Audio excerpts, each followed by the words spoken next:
আমার আম্মু 5 ওয়াক্ত নামাজ পড়েন, প্রতি নামাজের পর দোয়া দুরূদ ও কোরআন তেলাওয়াত করেন, কিন্তু প্রতিদিন আবার তিনি স্টার জলসা এবং জি বাংলা ইত্যাদি প্রোগ্রামও দেখে। আমি নিষেধ করলে আমার কথা শুনেন না, এক্ষেত্রে আমার করণীয় কি? আপনার পরামর্শ চাই। দেখুন, আমরা অনেক মানুষ আছি যারা আলহামদুলিল্লাহ নামাজ রোজা করি, আবার পাশাপাশি বিভিন্ন গুনাহের কাজও করি। তাদের সমস্যার জায়গাটা আসলে কোথায়? সমস্যার জায়গাটা হলো তারা ইসলাম বুঝে নামাজ পড়ছেন না। ইসলাম বুঝে নামাজ পড়ছেন না। ইসলামটা হলো আত্মসমর্পণ করার না, সারেন্ডার করার না, আল্লাহর সামনে নিজের সবকিছুকে উপস্থাপন করার না। ইন্না সালাতি ওয়া নুসুকি ওয়া মাহইয়ায়া ওয়া মামাতি লিল্লাহি রাব্বিল আলামিন। আমার জীবন, আমার মরণ, আমার সালাত, আমার কুরবানি সব আল্লাহর উদ্দেশ্যে নিবেদিত হবে।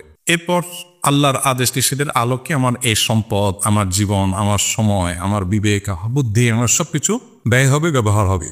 যারা নামাজ পড়েন পাশাপাশি আবার হারাম কাজ করে, তারা ইসলামের সংজ্ঞাটা ভালো করে রপ্ত করতে পারে না। তারা মনে করেছেন নামাজ পড়ার নামই ইসলাম। ইসলাম যেহেতু পরিপূর্ণ আত্মসমর্পণ করার না, অতএব আমি 2 চোখ দিয়ে কি দেখবো, আমার এই ঠোঁট দিয়ে কি বলবো, 2 কান দিয়ে কি শুনবো, 2 হাত দিয়ে কি ধরবো, 2 পা দিয়ে কোন দিকে যাব কোন দিকে যাব না, এর সব কিছু নিয়ন্ত্রিত হবে কোরআন এবং সুন্নাহ দ্বারা। আমি তো আব্দ, আমি তো গোলাম, আমি তো দাস। কার দাস? আল্লাহ।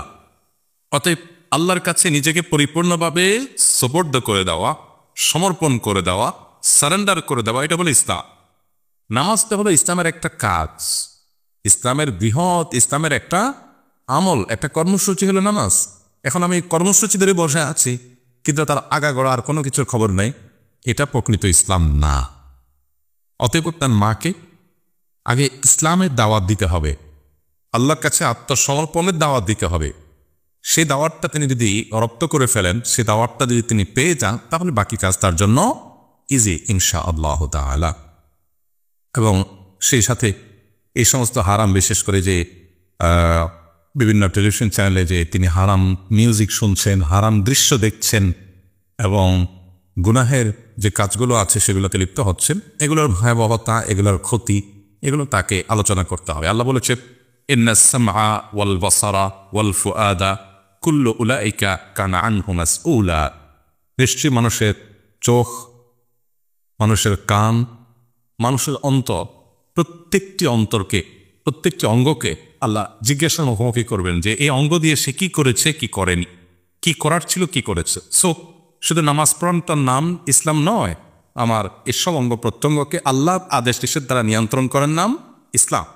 আমরা অনেকেই আছি ইসলামের অনেক বিধিবিধান মানে, কিন্তু সেই সাথে বস্তুবাদ আমাদেরকে গ্রাস করে ফেলেছে। বস্তুবাদের প্রভাবে আমরা এত বেশি প্রভাবিত যে আমাদের আষ্টে পৃষ্ঠে শুধু ভোগ এবং ভোগ এবং ভোগ, এ ভোগবাদের মধ্যে আমরা ডুবে আছি।